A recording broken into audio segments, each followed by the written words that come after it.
Well, March is Nutrition Month, and with us today is registered dietitian Lydia Knorr. Welcome to the show. Thanks so much, Glenn. So nutrition, so now we've passed, January, February. Our New Year's resolutions for adults have already sort of crashed and burned, most of them, to eat better. Yeah. But also we have to think about our kids as well, right? Absolutely, that's right. So as you mentioned, March is National Nutrition Month, and what that brings to mind, the importance of healthy eating for all age groups. Right. And today we're going to focus on toddler nutrition, specifically some of the key nutrition considerations for this age group, how to address a picky eater, because we all know that toddlers can be picky. Yes. Then we'll talk about some ideas for snacks and for mealtime for toddlers. And with that, I'd love to introduce Babu from Natrel. Yeah, I've seen the commercials on this. Babu! Babu from Natrel is a new category of dairy product in Canada designed especially for toddlers aged 12 to 24 months. Okay. Now, is it a replacement for breastfeeding? Is that what it is? No, definitely not a replacement for breastfeeding. Basically, Babu is a transition product. It's a product that's designed to ensure a smooth transition from breastfeeding or infant formula to regular milk. Okay, so it's a dairy product then. It is a dairy product. It's rich in nutrients. It's easier to digest and gentler on a toddler system than regular milk. It's convenient for parents because it comes in shelf-stable Tetra Pak cartons. It's made with whole milk and milk ingredients, and it's also enriched with vitamin C and omega-3 DHA. So it really is the best introduction to toddlers to the world of dairy. Okay. Now, what are some of the mistakes parents are making with toddlers? Because I've grown up with kids my whole life, and I'll see like my parents or my sisters. What they'll do is they'll try feeding one kind of food, and they'll like it up till one day, and then all of a sudden they snap, and they don't like the food anymore. Okay. What is that? Is that behavioral?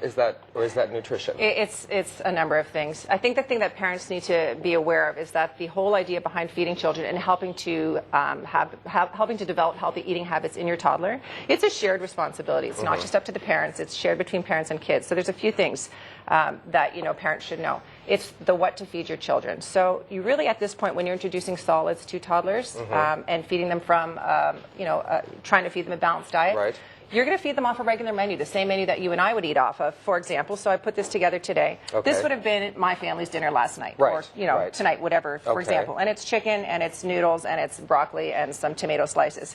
Basically, you're going to feed your toddler off the same menu plan that you're eating off of. You're just going to modify the textures and the portion sizes to accommodate your toddler. Okay. And then in terms of introducing new foods, you want to introduce maybe one food at a time and introduce it with something that they're already familiar with and that they like. For a couple of reasons. It's going to encourage them, to try it. It's not just the food on its own. It's with something they're already familiar with. And then if they don't eat that food for whatever reason, they have something else to munch on. But the key is, don't be discouraged. It might take 5, 10, 15 times for a child to accept a new food. And as Val was saying at the introduction, they might eat it today and then not eat tomorrow. Toddlers are fussy eaters. So keep trying. Keep trying. And a few key things is don't get discouraged. Don't get frustrated. Don't let your child see that you're frustrated with them not accepting a new food, because that's just going to reinforce negative behavior. Simply take the plate away and then bring it back, try it again tomorrow. And also remember, it's really key to feed them on a schedule. Okay, so I was going to ask you about that. How important is a routine? Absolutely important, and I think we all fall off, routines. But it's really important because if you feed your child, I think the thing that you need to remember with kids is that they're little. They have small appetites but really big needs, because the toddler period from 12 to 24 months is a huge period of growth. So we really want to make sure that they're getting as many nutrients as they can get, over a period of time, and ensure that they come to the table hungry. So feed them their meal and then wait 2 to 3 hours for snack time. And so, a couple of things to remember is, meals should consist of all 4 food groups. So we've got the grains and the meat and the veggies, and then we've got our dairy product, our Babu from Natrel. And then snacks should consist of at least 2 of the 4 food groups. So I've put just some ideas together here. We've got some crackers, cheese, fruit, toasted oat cereal. But make sure that it's 2 to 3 hours after meals. And then again, and if they don't eat them, and then don't let them eat anything in between, just water. Okay, because you don't want them to graze, otherwise they won't be hungry. And you're probably much more successful at trying a new product and getting them to accept something new if they come to the table hungry. So if you make food available to them all the time, not a good idea. No, absolutely not. In terms of milk and whatever beverages you're feeding as part of that balanced diet, Babu, diluted juice, again, feed those with meal times. In between, just water. Okay. Now, how do you know when your toddler, if they're not communicating yet verbally, how do you know when they're full? And are Yes. they getting enough? You have to trust that your toddler, and that's the role. So, parents' role is what to serve, when to serve. We talked about the snacks and the timing between meals and snacks, and we'll talk about where to serve too. Sitting down with your toddler is really important. But you really have to trust that your toddler knows when he or she is full. They're going to gauge, like I said, big needs but little appetites. So a rule of thumb, let's say for a 1-year-old would be 1 tablespoon of food. I think we've got a little bit more than a tablespoon. This plate would probably be good for about a 2-year-old. Okay. Because we've got about 2 tablespoons of each of the food groups here. So a good rule of thumb is 1 tablespoon for 1-year-old, 2 tablespoons for a 2-year-old of each food. Oh, okay. Okay, and that's a good way to sort of gauge how much they should be willing or ready to eat at that point. But they're going to let you know, and you have to trust. And this is also a good way to let them. It's also a good way to let them, develop some self-confidence and independence over their feeding too, and also let them decide whether they want to try utensils or whether they want to eat with their hands. It allows them to develop some self-control over their own eating habits, and it'll give them the self-confidence to say, yes, I'm full. I've had enough. And then again, even if you feel they didn't have enough, you're giving them a snack in 2 to 3 hours from now. They'll be fine.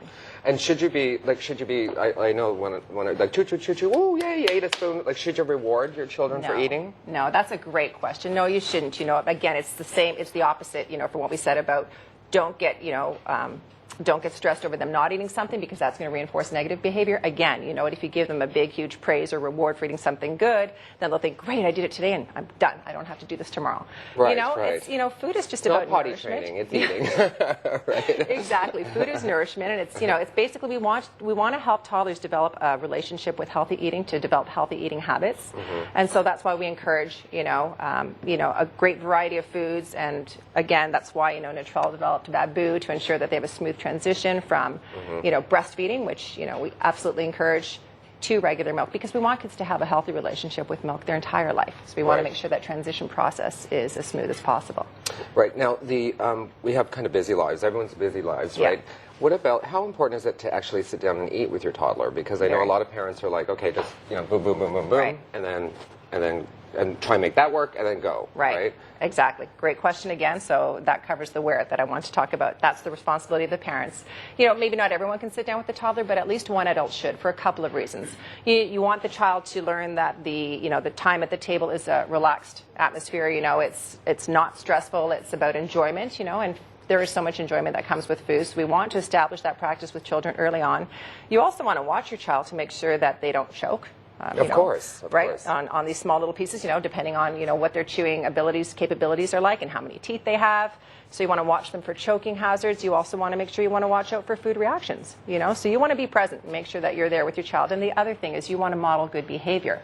So if you want your child to try a new food, let's say broccoli, well, go ahead and have some yourself too, and take pleasure in having it so that they see, hey, this is pretty good. Mom's eating it too, or Dad's eating it too. And it's actually a great thing. Like, it's a time when you, as a family, can come together throughout their whole life. I think it's the most important thing is actually to eat together as a family. That fosters that, that sort of that pattern of eating that, or that sort of that practice, in the home where everybody comes together at least at one point in the day, and then there's a good camaraderie that can happen around the table, and it's sort of all centered around, reinforced with positive eating and good food. I have one more question on the eating, because I had a nephew that they finally found out he loved chicken fingers or whatever, right? And the only food he would accept for like 2 years was chicken fingers. They tried everything else. How would you deal with a kid like that? That's a lot of other kids. Again, I would say make sure that you get, you make sure that you feed them, on a schedule, on a scheduled period of time, so that, he comes to the table hungry, and then try something new when he's hungry. And some great menu tips and ideas, by the way. I just want to let your viewers know about the Nutrell.ca website. There's a toddler menu planner on there, and you can get some great tips and feeding ideas for feeding your toddler. Thank you very, very much. Great information. Good information for us adults, too. For more info, go to lydianor.com. When we come back, Val will be learning about teens and helping them through course selection. Yeah.